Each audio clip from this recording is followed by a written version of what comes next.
Setiamu bagi kami, orang yang berdosa ini. Kami hari ini bersyukur kepada Tuhan, karena di dalam hidup kami yang sementara ini kami boleh menikmati segala cinta kasih Tuhan, berkat dan janji-janji Tuhan yang luar biasa di dalam hidup kami. Kami pada malam hari ini mau kembali menyerahkan seminar ini ke dalam tangan Tuhan. Kami mau mempelajari satu pemikiran tentang teologi perjanjian.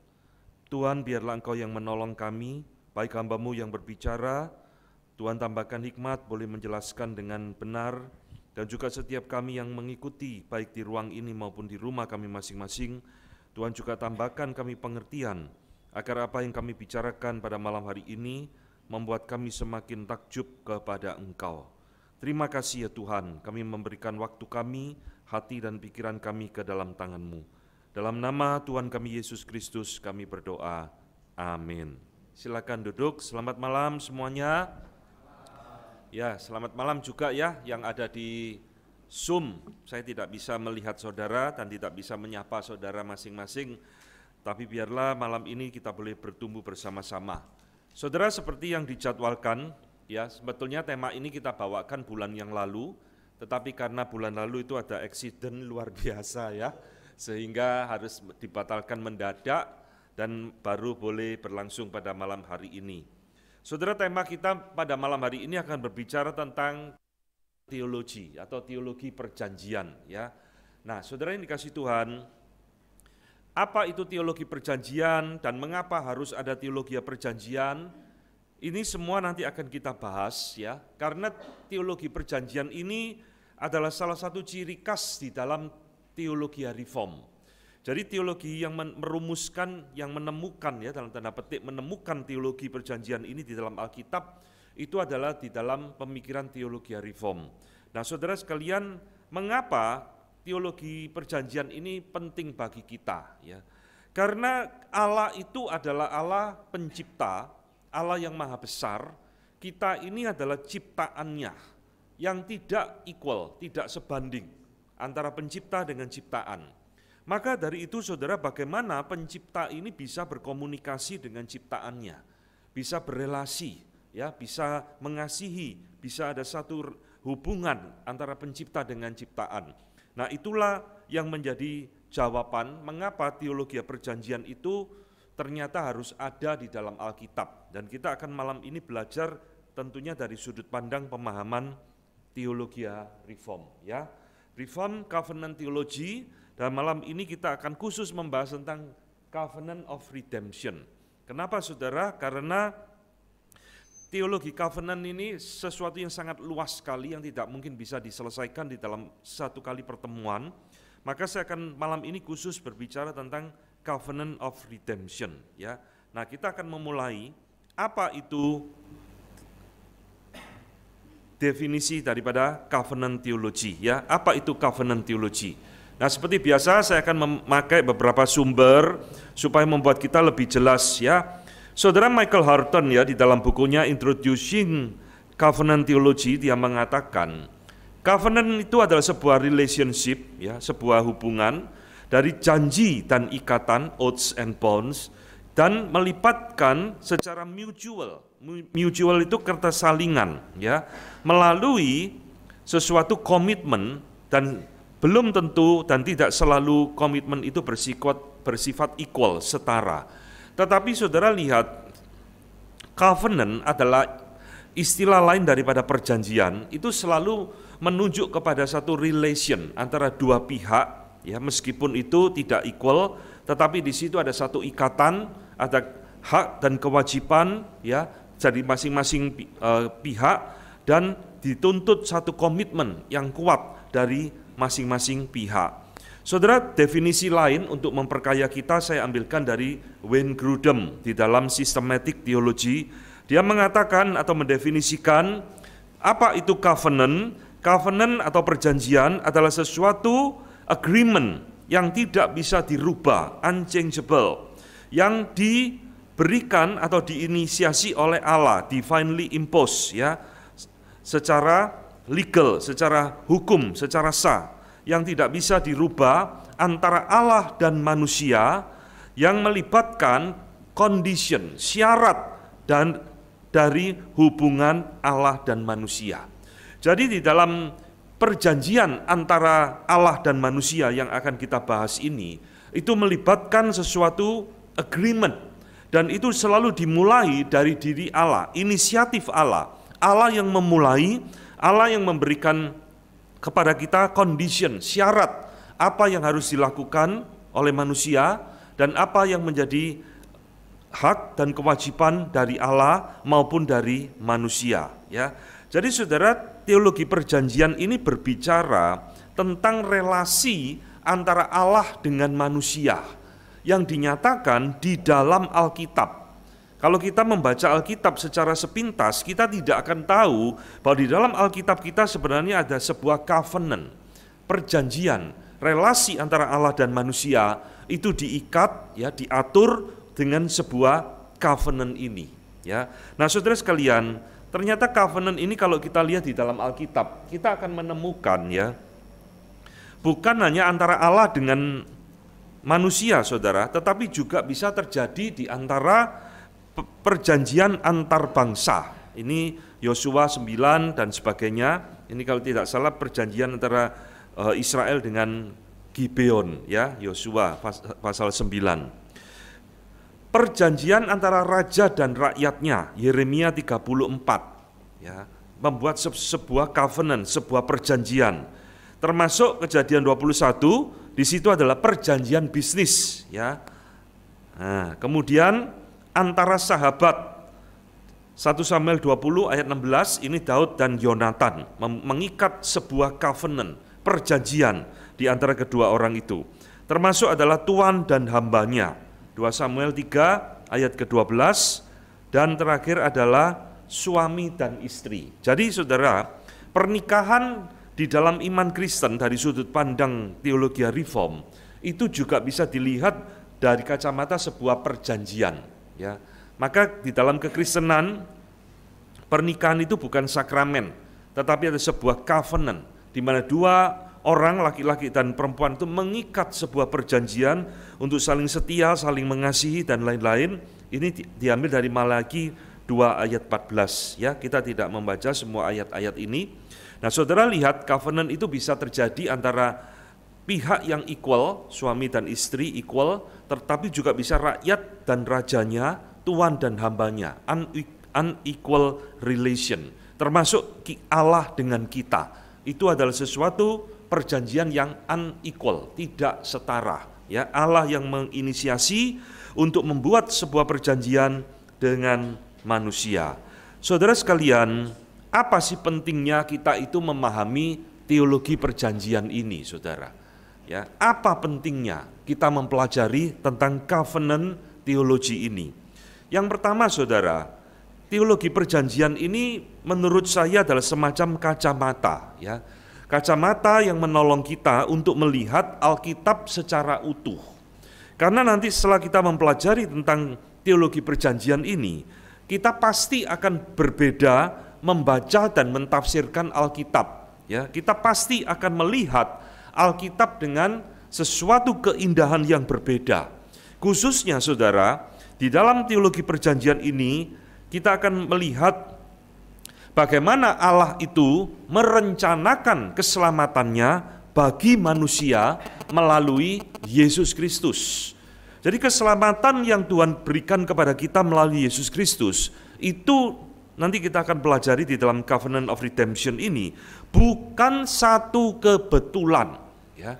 Ini bukan satu rencana yang mendadak setelah manusia jatuh dalam dosa, lalu Allah kebingungan, lalu mengutus Yesus Kristus untuk menyelamatkan kita. Tidak, saudara. Ini semua sudah terjadi di dalam perjanjian, di dalam diri Allah Tritunggal, ya.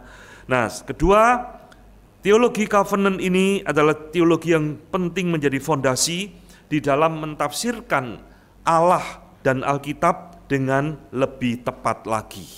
Jadi ini penting sekali, saudara. Kalau saudara sudah menguasai teologi perjanjian ini, akan lebih gampang, akan lebih akurat kita di dalam mentafsir dan memahami Allah, ya, di dalam Alkitab kita. Saudara-saudara yang kasih Tuhan, relasi kita dengan Allah itu tidak mungkin bisa dilakukan, tidak mungkin terjadi kalau tidak ada covenant ini, tidak ada perjanjian ini antara Allah dengan manusia. Jadi setelah Tuhan ciptakan manusia itu tidak mungkin, ya sudahlah kamu mau hidup terserah, caramu sendiri, terserah kamu, saya tidak ngurusi lagi, kamu bebas mau berbuat apa saja. Tidak, saudara.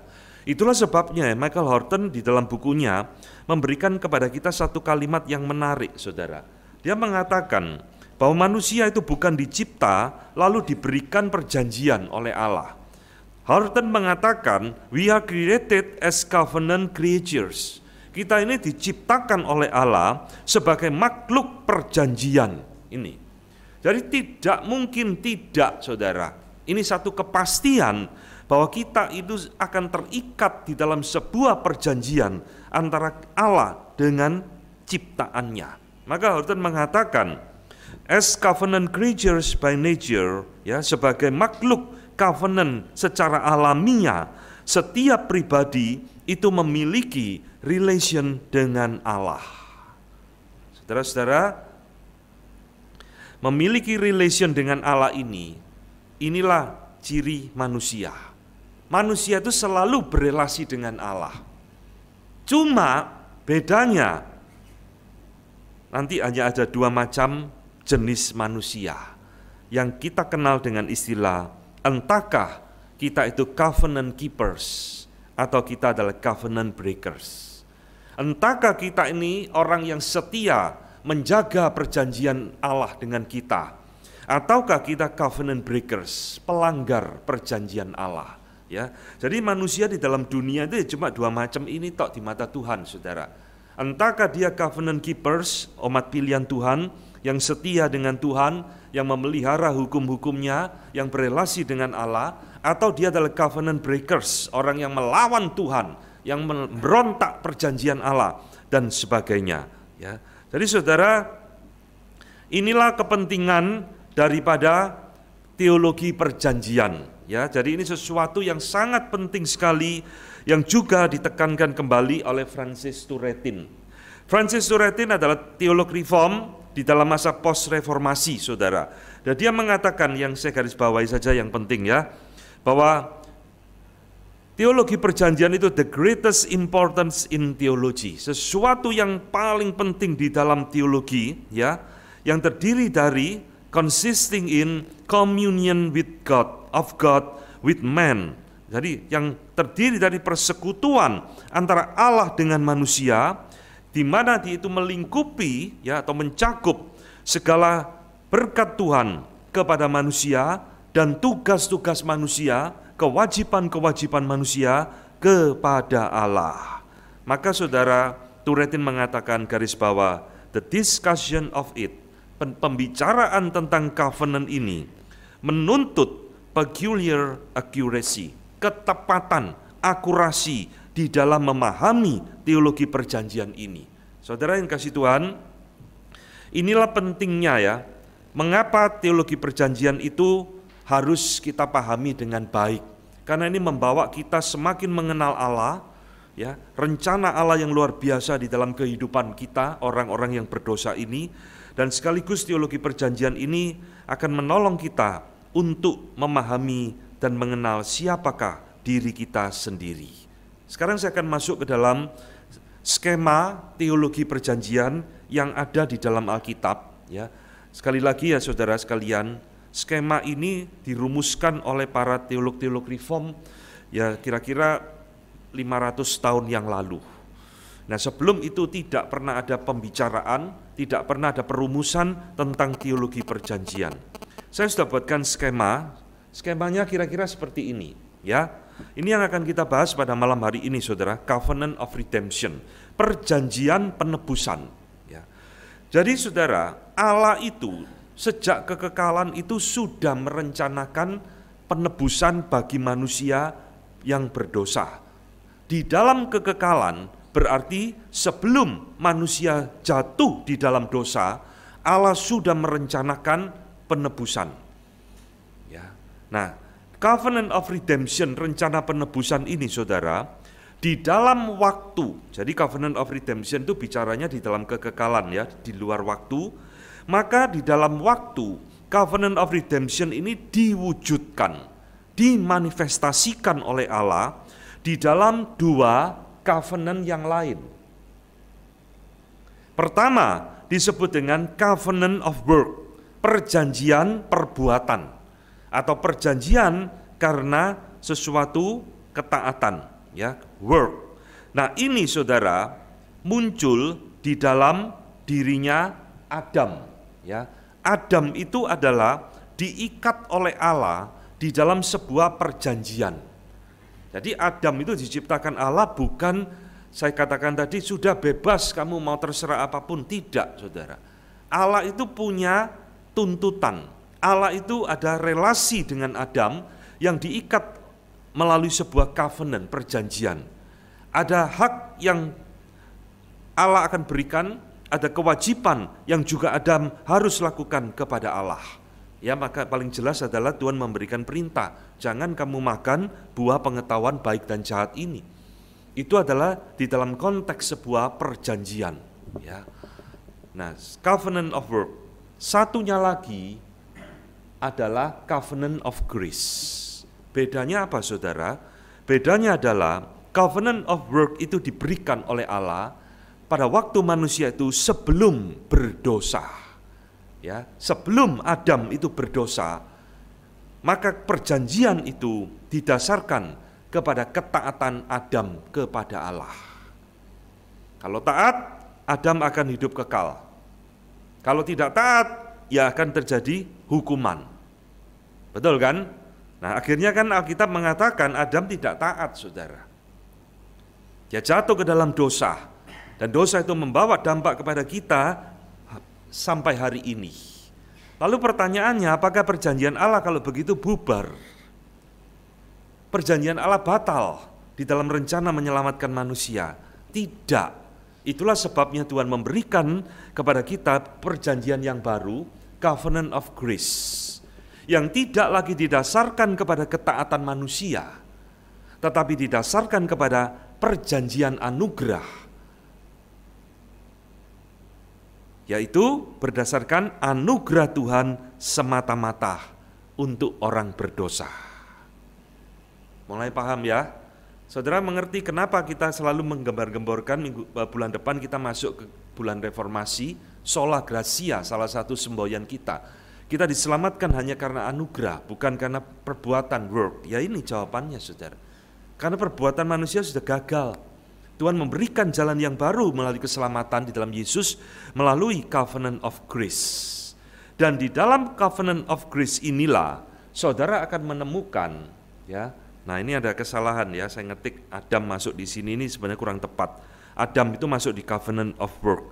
Saudara lihat ya, di dalam perjanjian lama, kalau saudara membaca dengan teliti, Tuhan itu membuat perjanjian di dalam perjanjian lama dengan memilih beberapa tokoh-tokoh penting untuk mewakili umat manusia.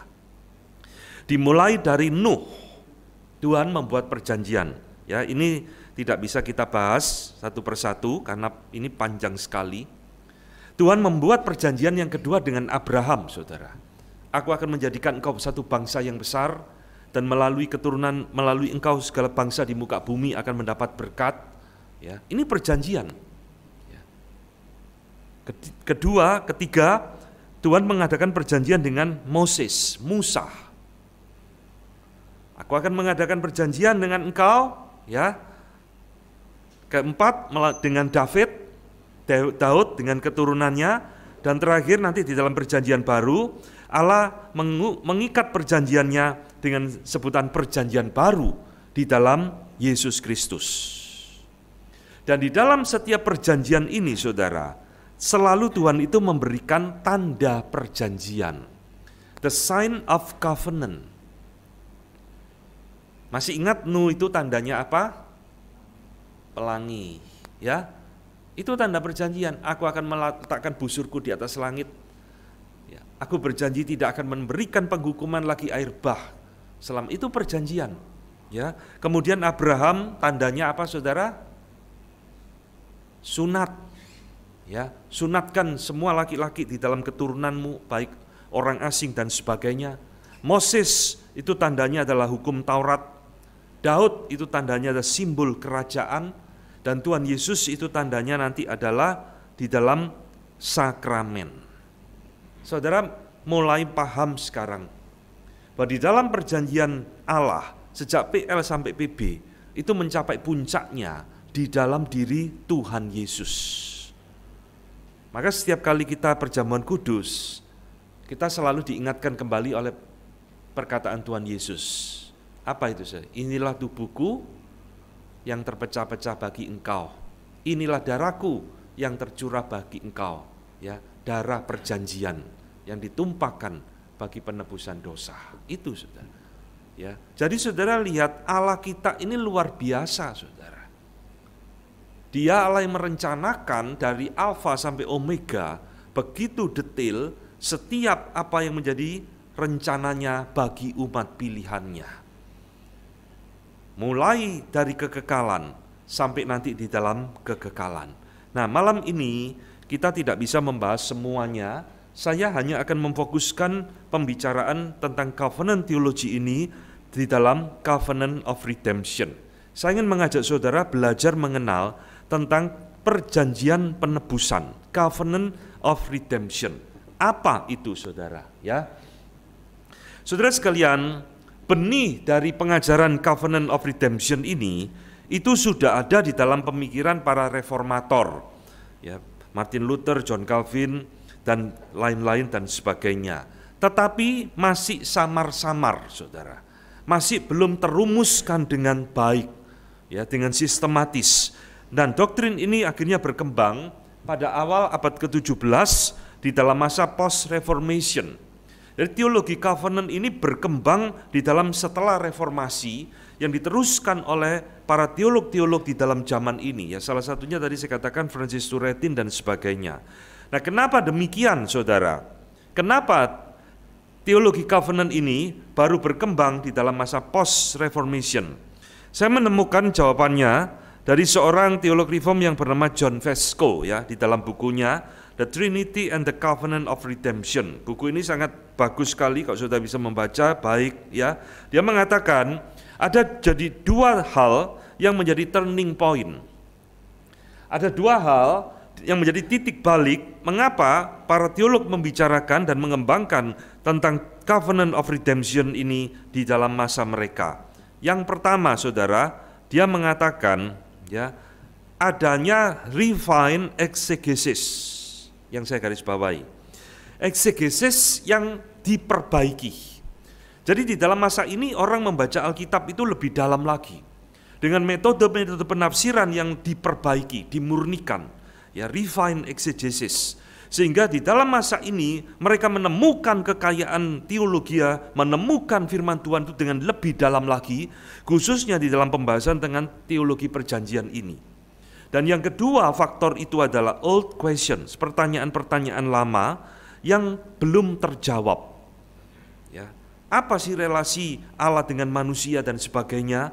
Bagaimana Allah berkarya, bekerja di dalam keselamatan dan sebagainya? Akhirnya itulah yang memicu para teolog di dalam masa post-reformation ini untuk menggali dan merumuskan dengan lebih dalam lagi. Ya, jadi itu sedikit latar belakangnya, saudara. Jadi sekarang saya akan mengajak saudara mendefinisikan apa itu Covenant of Redemption. Saudara, Covenant of Redemption itu adalah perjanjian di dalam diri Allah Tritunggal, saudara, intra-trinitarian. Allah Bapa, Allah Anak, dan Allah Roh Kudus itu berjanji di dalam diri mereka, di dalam kekekalan. Berjanji untuk apa? Berjanji untuk membuat sebuah rencana keselamatan bagi umat pilihannya. Ini. Jadi apa itu Covenant of Redemption? Yang menjadi akar dari Covenant of Work dan Covenant of Grace, yaitu adalah perjanjian di dalam diri Allah Tritunggal untuk merencanakan keselamatan bagi umat pilihannya. Ya, itulah sebabnya, saudara, Covenant of Redemption ini penting, ya, karena ini merupakan fondasi, ini merupakan dasar dari semua perjanjian tadi yang saya sebutkan, covenant of works, covenant of grace, dan sebagainya.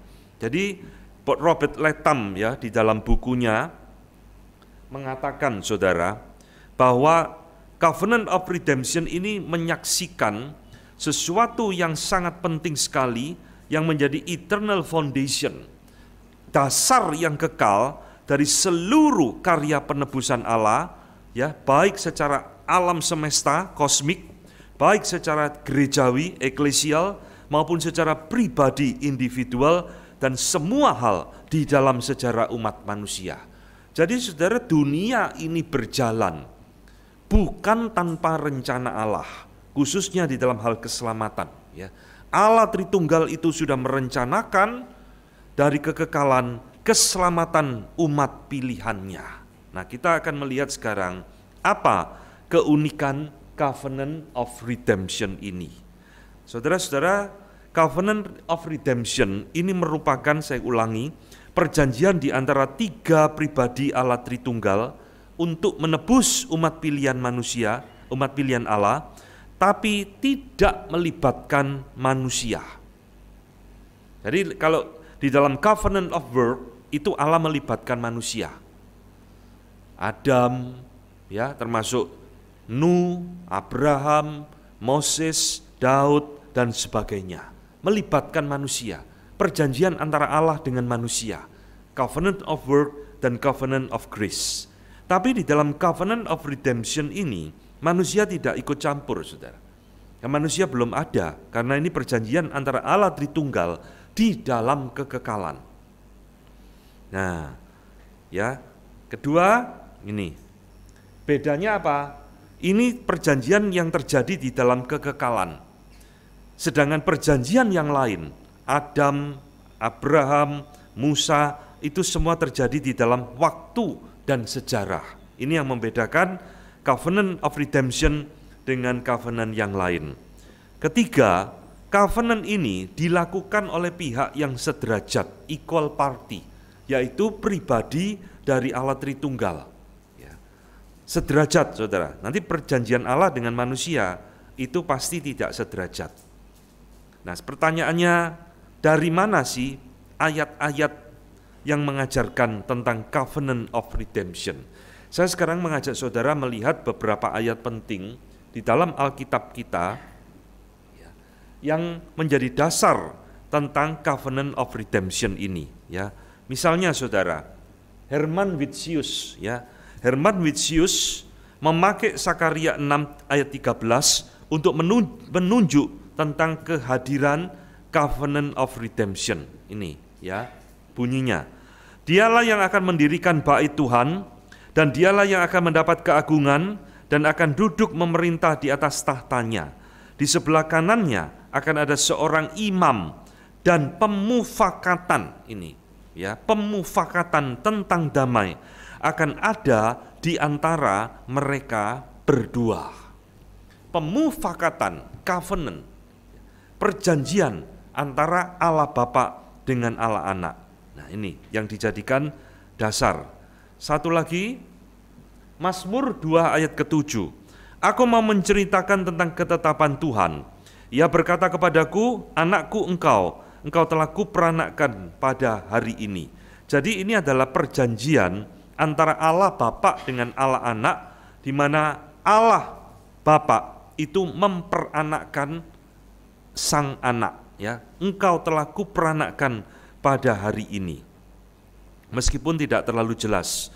Mazmur 110 ayat 1, demikianlah firman Tuhan kepada Tuanku, duduklah di sebelah kananku, sampai kubuat musuh-musuhmu menjadi tumpuan kakimu. Jadi saudara, ayat-ayat ini itu adalah pembicaraan, ya, perjanjian antara Allah Bapa dengan Allah Anak. Seperti ayat tadi di dalam Sakaria. Mazmur 110 ayat 4, Tuhan telah bersumpah dan ia tidak akan menyesal. Engkau adalah imam untuk selama-lamanya menurut Melkisedek. Jadi Allah Bapa menetapkan sang anak, ya, Yesus Kristus, untuk menjadi imam besar menurut peraturan Melkisedek. Jadi ini satu pembicaraan, satu perjanjian antara Allah Bapa dengan Allah Anak di dalam kekekalan. Dan ayat-ayat tadi yang kita baca saudara, itu terhubung dengan perjanjian baru kita. Sekarang kita lihat beberapa ayat di dalam perjanjian baru ya. Misal, Ibrani 7 ayat 21. Tetapi ia dengan sumpah yang diucapkan oleh dia yang berfirman kepadanya, Tuhan telah bersumpah dan ia tidak akan menyesal, engkau adalah imam untuk selama-lamanya. Jadi itu Ibrani 7 ayat 12 ini mengutip Mazmur 110 tadi, menegaskan apa yang ada di dalam PL. Bahwa Yesus ditunjuk, dipilih oleh Sang Bapa untuk menjadi imam bagi umat pilihannya. Ya, ini semua terjadi di dalam perjanjian kekal antara Bapa dan Anak. Lalu Ibrani 7:22, demikian pula Yesus adalah jaminan dari suatu perjanjian yang lebih kuat. Jadi dulu itu ada perjanjian-perjanjian di dalam PL, saudara. Ibrani 7 ayat 22 mengingatkan kepada kita, Yesus adalah penjamin suatu perjanjian yang lebih kuat dari semua yang pernah ada di dalam PL. Yaitu perjanjian dengan Nuh, dengan Abraham, dengan Musa dan sebagainya. Itu mencapai puncaknya semua di dalam Yesus Kristus. Ya. Yohanes 17 ayat 4, Tuhan Yesus berkata, Aku telah mempermuliakan engkau di bumi dengan jalan menyelesaikan pekerjaan yang engkau berikan kepadaku untuk melakukannya. Lihat saudara. Jadi Tuhan Yesus itu diberikan tugas oleh Allah Bapa untuk menjadi penebus, menjadi redeemer bagi umat pilihan Allah, orang-orang yang berdosa. Dan di sini Tuhan Yesus mengatakan, Aku telah menyelesaikan tugas yang engkau berikan. Ya. Ini beberapa ayat-ayat dari PL sampai PB yang menunjukkan di dalam diri Allah Tritunggal, di situ terjadi satu perjanjian, pemufakatan, satu rencana keselamatan yang kekal.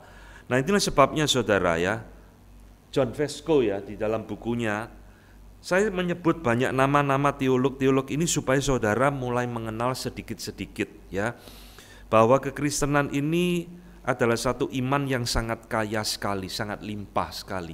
Kalau saudara ada waktu membaca, itu baik sekali, bisa membuat saudara lebih paham, lebih mengerti, dan orang-orang seperti ini dipakai oleh Tuhan untuk menolong kita memahami firman Tuhan dengan lebih dalam.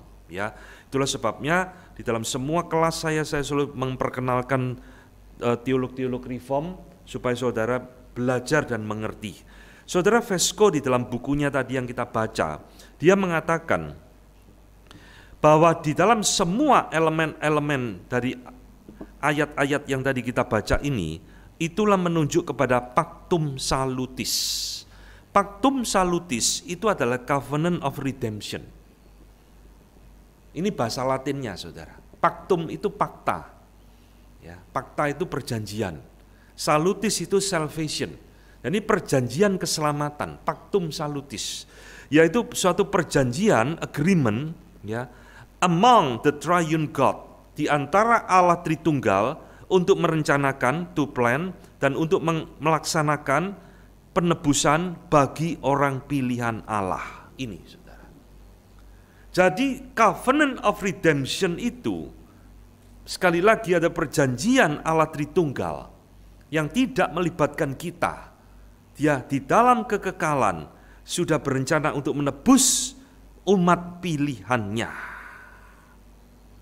Ya, sekarang kita lihat bagaimana teolog lain seperti Theodor Beza, dia memakai Lukas 22 ayat 29 sebagai salah satu dasar Covenant of Redemption. Ini ya, bunyinya seperti ini. Dan aku menentukan hak-hak kerajaan bagi kamu, seperti Bapakku menentukannya bagiku. Bahasa Inggrisnya lebih jelas, saudara. Nah, and I confer on you a kingdom, just as my Father confer one on me. Jadi saudara lihat, Bapak itu menyerahkan kepada anak sebuah kerajaan. Jadi ini kembali menunjuk perjanjian antara Allah Bapa dengan Allah Anak di dalam kekekalan. Ya, bahwa Sang Bapa akan memberikan sebuah kerajaan ya, kerajaan umat pilihan Allah kepada Dia. Nah, saudara lihat Yohanes 4 ayat 34 juga sama. Kata Yesus kepada mereka, makananku ialah melakukan kehendak Dia yang mengutus aku dan menyelesaikan pekerjaannya. Jadi Tuhan Yesus itu datang ke dalam dunia untuk melaksanakan dan menggenapkan apa yang diperintahkan oleh Bapa kepada Dia, saudara.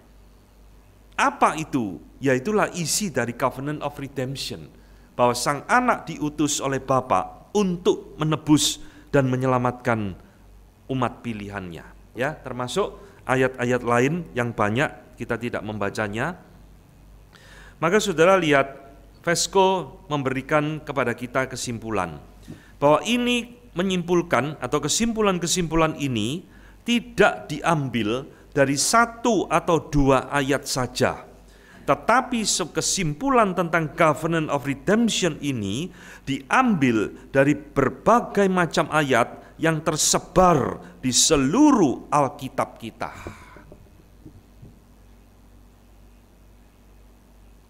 Kalau kita membaca Alkitab, saudara, tidak ditolong oleh kacamata covenant ini, saudara. Kita membaca Alkitab itu sesuatu yang membosankan.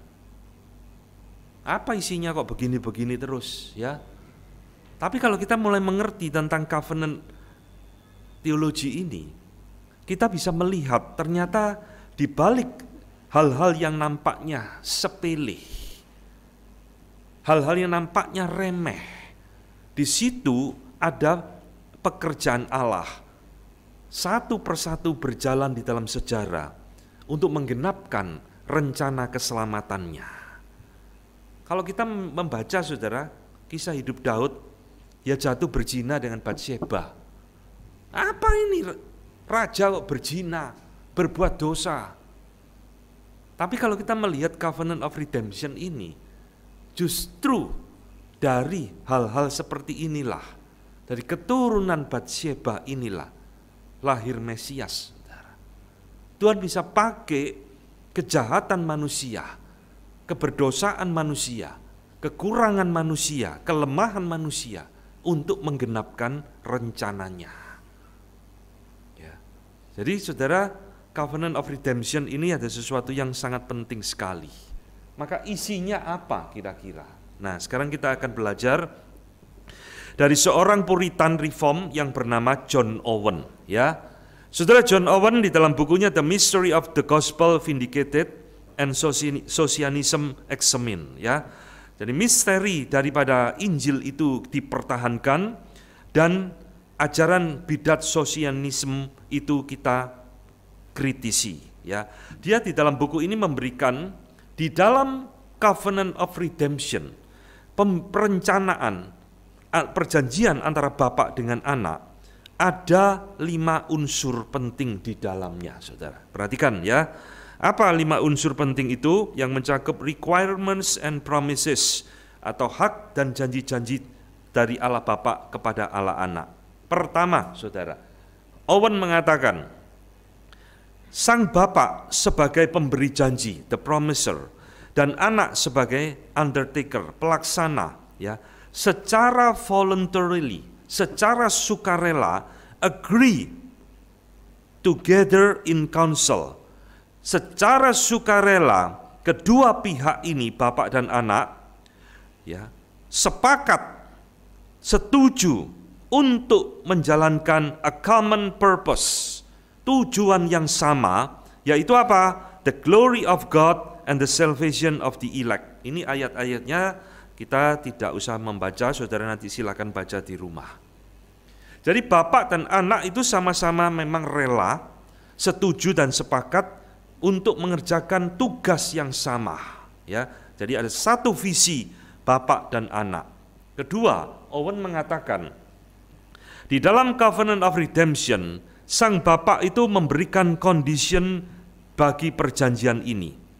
Sang Bapa itu memberikan syarat-syarat dalam perjanjian ini yang terdiri dari bahwa Sang Anak harus assuming human nature.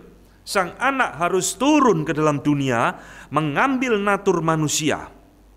memenuhi tuntutan hukum Taurat melalui ketaatannya, dan sang anak harus menderita di dalam keadilan Allah bagi orang-orang pilihannya untuk memuaskan keadilan Allah. Ini saudara.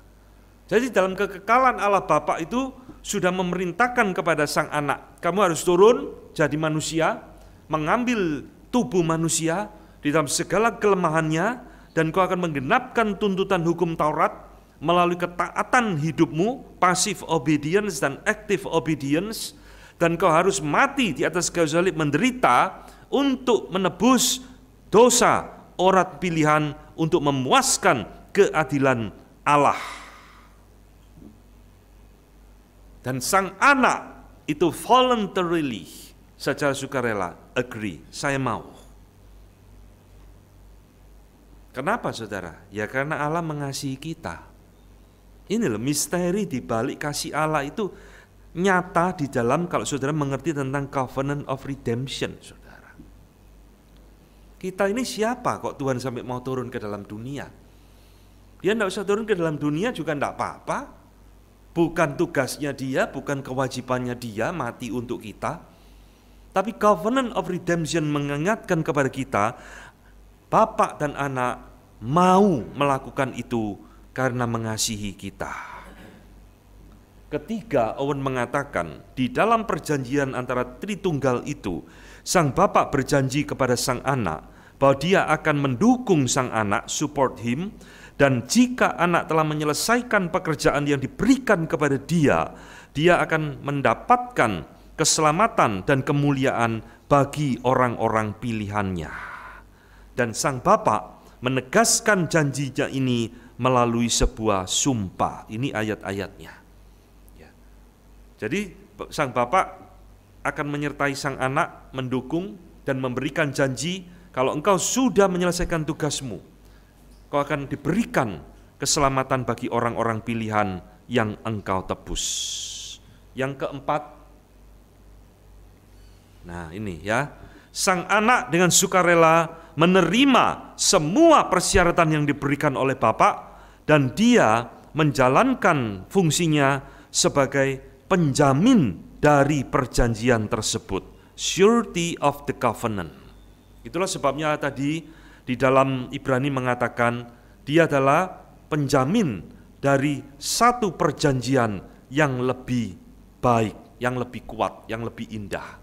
Jadi melalui hidup sang anak, dia mati di atas kayu salib, dia turun ke dalam dunia, dia menjadi penjamin bahwa perjanjian yang sekarang ini tidak mungkin batal, tidak mungkin gagal seperti Adam. Adam itu kan gagal, saudara. Dia menjadi covenant breaker, melawan Tuhan, memberontak Tuhan, ya. Nah, terakhir kelima, Owen memberikan isi perjanjian seperti ini. Sang Bapa setuju dan menerima segala apa yang dikerjakan oleh sang anak, ya, di mana dia mendasarkan janji-janjinya di dalam sebuah covenant atau perjanjian. Jadi, ketika Yesus selesai mati di atas kayu salib, sudah genap, sudah selesai, maka sang Bapa menerima apa yang dilakukan oleh anak, dan umat pilihan itu diberikan kepada Kristus, ya. Jadi saudara lihat, inilah covenant of redemption, ya, menegaskan kepada kita bahwa keselamatan kita itu karena ketaatan Kristus kepada Bapa, saudara.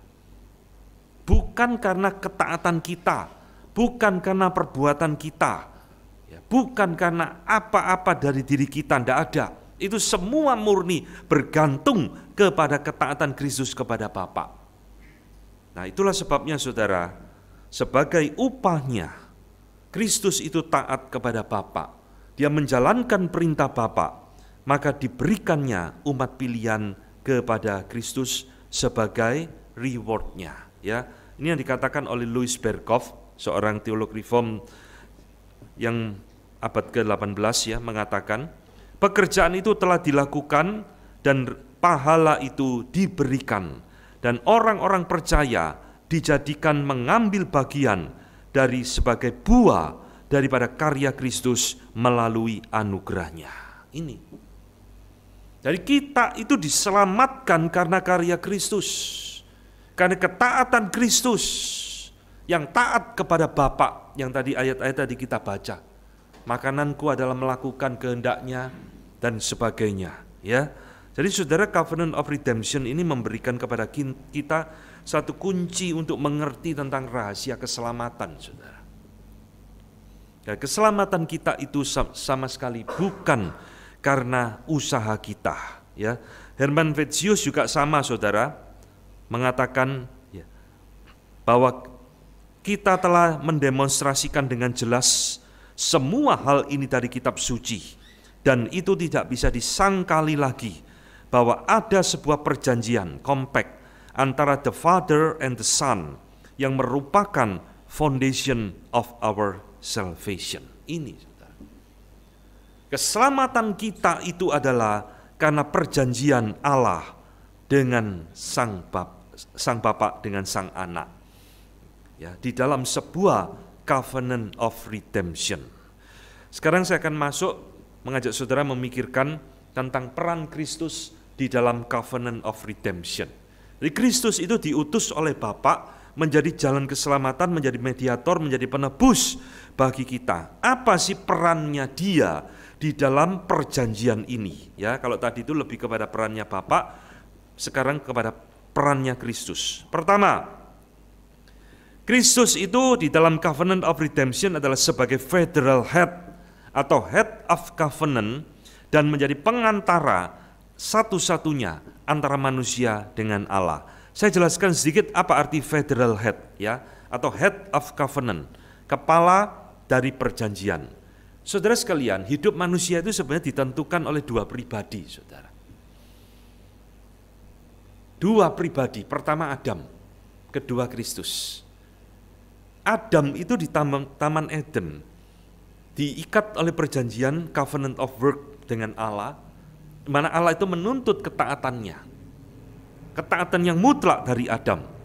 Kalau Adam taat, ya seluruh keturunannya juga akan mendapat hidup yang kekal. Kalau Adam gagal, ya semua keturunan juga akan mendapat penghukuman. Kenapa? Karena Adam itu adalah federal head dari seluruh umat manusia. Dia wakil umat manusia, saudara Adam. Adam itu bukan hidup untuk dirinya sendiri. Dia mewakili seluruh manusia keturunannya. Demikian pula di dalam covenant of redemption ini, Kristus itu juga adalah federal head. Dia mewakili umat pilihannya. Itulah sebabnya ya, di dalam Roma 5 kalau sudah baca, Paulus mengatakan oleh manusia satu orang, seluruh umat manusia berdosa dan mati. Demikian juga oleh satu orang, yaitu Kristus. Semua orang juga akan mendapatkan pembenaran. Maka Kristus disebut sebagai Adam yang kedua oleh Paulus. Karena sebenarnya hidup manusia ini diwakili oleh dua pribadi ini, Adam dan Kristus. Ya, nah ini dikatakan peran Kristus itu adalah sebagai federal head, kepala dari perjanjian yang baru bagi umat pilihannya. Charles Hodge, tokoh reform lain, mengatakan sebagaimana Adam adalah kepala dan representasi dari keturunannya, demikian juga Kristus adalah kepala dan representasi dari umatnya. Sebagaimana Allah masuk ke dalam perjanjian dengan Adam, demikian juga Allah masuk di dalam perjanjian dengan Kristus. Ini, saudara. Ya, jadi saudara, ini adalah hal pertama. Dan Paulus menegaskan ini di dalam 1 Korintus 15 ayat 22. Karena sama seperti semua orang mati dalam persekutuan dengan Adam, demikian pula semua orang akan dihidupkan kembali dalam persekutuannya dengan Kristus. Nah ini, Roma 5, 1 Korintus 15, ini berbicara tentang representasi Adam dan representasi Kristus. Ini saudara, Roma 5 ayat ke-15. Tetapi kasih karunia Allah tidaklah sama dengan pelanggaran Adam. Sebab jika karena pelanggaran satu orang, semua orang telah jatuh ke dalam kuasa maut, jauh lebih besar lagi kasih karunia Allah dan karunia-Nya yang dilimpahkannya atas semua orang karena satu orang, yaitu Yesus Kristus. Jadi di dalam surat-surat Paulus selalu membandingkan, paralelkan antara Adam dengan Kristus. Karena dua-duanya Ini adalah federal head daripada umat manusia. Ibrani 9:15, karena itu ia adalah pengantara dari suatu perjanjian yang baru, supaya mereka yang telah terpanggil dan menerima bagian kekal yang dijanjikan. Sebab ia telah mati untuk menebus pelanggaran-pelanggaran yang telah dilakukan selama perjanjian yang pertama. Lihat ya, ini ayat yang indah sekali, membandingkan Kristus adalah pengantara perjanjian yang baru, yang lebih mulia dari perjanjian yang sebelumnya. Ini peran Kristus yang pertama. Kristus adalah federal head. Kedua, saudara, peran Kristus di dalam covenant of redemption ini, saudara harus tahu dia adalah penjamin, saudara. Dia adalah surety, dia adalah guarantor daripada perjanjian ini. Siapa yang bisa menjamin keselamatan ini tidak akan gagal lagi seperti di Adam? Kristus. Ya. Karena dia adalah Allah. Jadi Caspar Olevianus, seorang reform juga dalam masa post-reformation, dia mengatakan ada dua hal Kristus menjadi penjamin bagi kita. Apa itu? Pertama, Kristus akan memuaskan dosa. Ya, maksudnya bukan memuaskan dosa, dia akan satisfied for the sin of all those whom the Father has given him. Artinya Kristus akan menjamin semua dosa orang-orang pilihan Allah yang diberikan Bapa kepada dia akan bereskan. Ini loh, artinya di situ. Ya, dia akan selesaikan, dia akan bereskan semua dosa orang-orang pilihan Allah. Apa artinya Kristus menjadi penjamin? Dia juga akan membawa itu kepada mereka, ya, dan mempersatukan mereka di dalam dirinya dan menikmati kemerdekaan hati nurani dari hari ke hari untuk diperbarui di dalam gambar dan rupa Allah. Jadi Kristus akan membawa umat pilihan Allah untuk bersatu dengan Dia, union with Christ, dan akan memperbarui umat pilihan Allah hari demi hari. Jadi saudara-saudara, Kristus itu adalah penjamin daripada perjanjian ini, sehingga perjanjian yang diberikan, yang diikat antara Bapa dengan Anak ini untuk menyelamatkan manusia ini tidak mungkin bisa digagalkan oleh siapapun. Maka kalau saudara lihat iblis mencobai Tuhan Yesus, ya, dan sebagainya, itu tidak mungkin bisa menggagalkan rencana keselamatan. Ketiga, Kristus adalah yang menyatakan perjanjian ini melalui inkarnasinya. Ini adalah peran Kristus di dalam covenant of redemption. Ya, Patrick Gillespie mengatakan bahwa Kristus adalah saksi dari perjanjian yang dinyatakan, ya, yang dideklarasikan dan dinyatakan di dalam rahasia sebuah perjanjian, the great secret of covenant. Saudara, kalau Kristus itu tidak inkarnasi, saudara, kita tidak pernah tahu rahasia covenant of redemption ini, karena ini terjadi di dalam kekekalan. Maka ketika Kristus itu lahir ke dalam dunia, dia menyatakan rahasia perjanjian dia dengan Bapaknya di dalam firman yang tadi kita baca. Aku datang untuk mengerjakan pekerjaan Bapakku, ya, dan sebagainya. Ini saudara, ya. Jadi Allah, Kristus itu perannya, dia menyatakan rahasia covenant of redemption ini kepada manusia, ya. Nah, saudara sekalian, beberapa hari terakhir ini dunia sosmed diributkan oleh orang bodoh yang sok keminter, ya. Pasti tahu ya apa yang sedang ramai di sosmed, enggak tahu? Ada orang yang mengatakan Yesus mati di atas kayu salib bukan rencana Bapa, tapi itu rencananya iblis. Ya, ini orang tidak pernah sekolah teologi, tidak tahu belajar dari mana, keliru memahami firman Tuhan.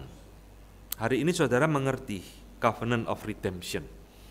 Kematian Kristus itu di dalam rencana Bapa. Tidak ada yang terjadi tanpa rencana Allah Bapa. Ya, ini covenant of redemption. Ya, dia perlu belajar banyak hal, saudara. Inilah dunia sosmed kita ya, orang yang tidak ngerti banyak, terlalu banyak omong, akhirnya keliru semua omongannya. Sekarang saya akan masuk kepada saudara tentang covenant of redemption dengan Trinitas ya. Jadi dari tadi saudara, kalau perhatikan penekanannya itu Bapak dan Anak, Bapak dan Anak, Bapak dan Anak terus. Lah Roh Kudusnya di mana? Saudara sekalian, ada satu kesalahan dari seorang teolog besar ya, seperti Karl Barth. Karl Barth ini teolog besar tapi teologianya nyeleneh. Dia, saya katakan bukan reform, tapi dia mengaku reform ya. Saya lebih cenderung mengatakan Karl Barth ini sudah liberal teologianya. Jadi Karl Barth ini menuduh saudara bahwa ajaran covenant of redemption di dalam teologi reform ini mengajarkan triteisme, menyembah tiga Allah, Allah Bapa, Allah Anak, dan Allah Roh Kudus ya. Nah saudara sekalian, meskipun covenant of redemption ini melibatkan tiga pribadi Allah, Bapa, Anak, dan Roh Kudus, jangan saudara pikir kekristenan ini mengajarkan menyembah tiga Allah yang berbeda. Tidak, saudara. Ya, ini konsep Trinitas ya. Kita menyembah satu Allah, tapi yang memiliki tiga pribadi, Bapa, Anak, dan Roh Kudus. Dan ketiga-tiga pribadi ini, saudara, itu memiliki kehendak yang sama. Jadi di dalam covenant of redemption ini ada agreement, ada harmonis. Tidak pernah ketiga-tiganya ini mau melakukan kehendaknya masing-masing. Tetapi di dalam satu visi yang sama, kehendak yang sama. Ini yang dikatakan oleh John Owen ya. Saudara, John Owen mengatakan kalimat yang indah sekali. Meskipun ada tiga pribadi, intinya ya, kehendak Bapa dan kehendak Anak itu bukan berbeda kehendaknya, garis bawah, tetapi melalui distinct application of the same will. Jadi satu aplikasi dari tindakan dari kehendaknya mungkin berbeda, tapi inti kehendaknya itu sama. Artinya apa, saudara? Artinya masing-masing pribadi di dalam Allah Tritunggal ini memiliki peran, memiliki tugasnya sendiri-sendiri.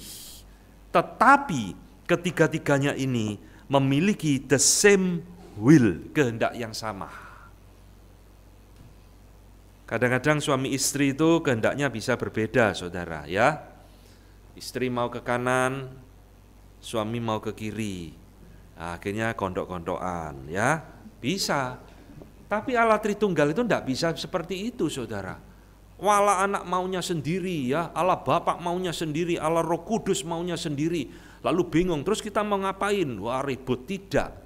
Di dalam covenant of redemption itu selalu ada the same will, kehendak yang sama, tapi dilaksanakan dengan aplikasi yang berbeda di dalam sejarah umat manusia.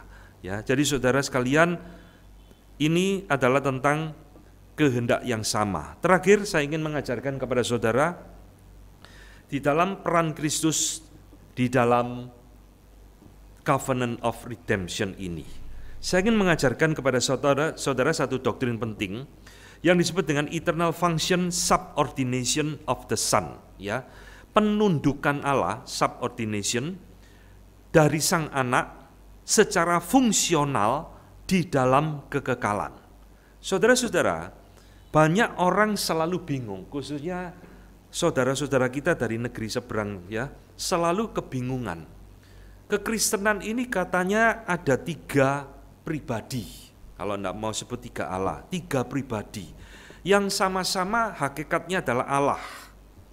Tapi kok anak ini mau tunduk terus kepada Bapa, taat nurut kepada Bapa, seolah-olah sang anak ini ada di bawah sang Bapa. Ya, termasuk ini bidat daripada saksi Yehova yang mengajarkan anak itu tidak setara dengan Bapa. Saudara-saudara, bagaimana kita menjelaskan hal ini ya? Bagaimana anak yang setara dengan Bapa ini kok bisa tunduk taat, makananku adalah melakukan kehendaknya, menyelesaikan pekerjaannya, di mana relasinya, korelasinya, saudara? Ya, saudara sekalian, Di dalam poin ini ya, kita belajar dari pemikiran seorang bapak gereja yang bernama Agustinus. Agustinus di dalam bukunya On the Trinity, dia membedakan saudara, ontological Trinity dengan economical Trinity. Apa maksudnya? Ya dia dasarkan ini dari Filipi 2 ayat 6-8. Yang walaupun di dalam kesetaraan dengan Allah, dia tidak menganggap kesetaraan itu sebagai milik yang harus dipertahankan. Sebaliknya dia mengosongkan diri dan mengambil rupa seorang hamba. Dan taat bahkan mati sampai di atas kayu salib. Saudara, Agustinus melihat dan mentafsirkan ini. Dan dia membedakan di dalam diri Allah Tritunggal harus dibedakan antara ontological dengan economical Trinity. Atau dalam hal ini ontological of the Son dan economical of the Son.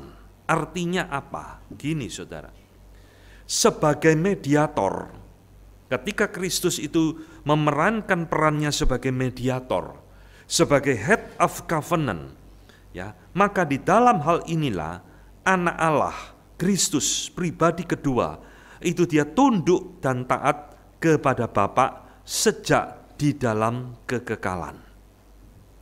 Jadi saudara perhatikan ya, tunduk dan taatnya kepada Bapa itu di dalam fungsi Kristus sebagai mediator, sebagai redeemer, penebus, sebagai head of the covenant, di dalam covenant of redemption, perjanjian antara Bapa dengan anak di dalam kekekalan. Sang anak mau tunduk kepada Bapa, mau taat kepada Bapa untuk diutus datang ke dalam dunia. Tetapi di dalam pribadinya Kristus sebagai ontological Trinity, dia setara dengan Sang Bapa. Bisa bedakan ini? Saya kasih analogi suami dan istri lagi ya. Saudara, suami dan istri di mata Tuhan itu sama atau enggak sebetulnya? Setara atau enggak? Hah? Setara. Wah, berarti istri boleh ngelawan suami. Aku setara lu sama kamu, tak usah perintah-perintah saya. Setara apa enggak? Ayo, mulai bingung ya. Mesti ikut konseling pranikah lagi ini. Setara iya, tidak setara iya. Setara di dalam arti dua-duanya sama-sama gambar dan rupa Allah. Betul. Tidak setara secara fungsinya. Ini saudara ngerti ya. Alkitab ngomong istri harus tunduk kepada suami. Itu di dalam fungsional. Nah ini saudara analogi antara bapak dengan anak. Ya. Di dalam covenant of redemption, Allah anak itu tunduk kepada sang bapak. Tetapi di dalam ontological Trinity, dia setara dengan bapak. Nah inilah saudara, doktrin yang dikenal sebagai eternal functional subordination of the Son. Jadi doktrin tentang ketundukan sang anak kepada Bapa secara fungsional sejak di dalam kekekalan. Ya, anak mau tunduk kepada Bapa, diperintah oleh Bapa untuk mengerjakan rencana keselamatan. Maka terakhir saya ingin menutup seminar kita dengan kalimat dari Fesko yang juga menegaskan ini. Fesko mengatakan, saya berpendapat bahwa ketaatan itu bersifat ekonomik dan bagian daripada misi sang anak, bukan bagian daripada eternal procession from the Father. Nah ini, jadi orang Reform memahaminya seperti ini. Inilah jawabannya. Kenapa Yesus pribadi kedua dari Allah Tritunggal, kok dia mau tunduk kepada pribadi pertama? Itu di dalam konteks economical Trinity, di dalam konteks covenant of redemption, bukan di dalam konteks hakikat sebagai Allah. Baik, saya sampai di sini materi tentang covenant of redemption. Saya harap ini boleh membukakan mata Anda, boleh memperlengkapi Anda di dalam mengerti tentang iman Kristen dengan lebih limpah lagi. Saya kembalikan ke Pak Hendra ya. Kita bisa masuk di dalam momen tanya jawab.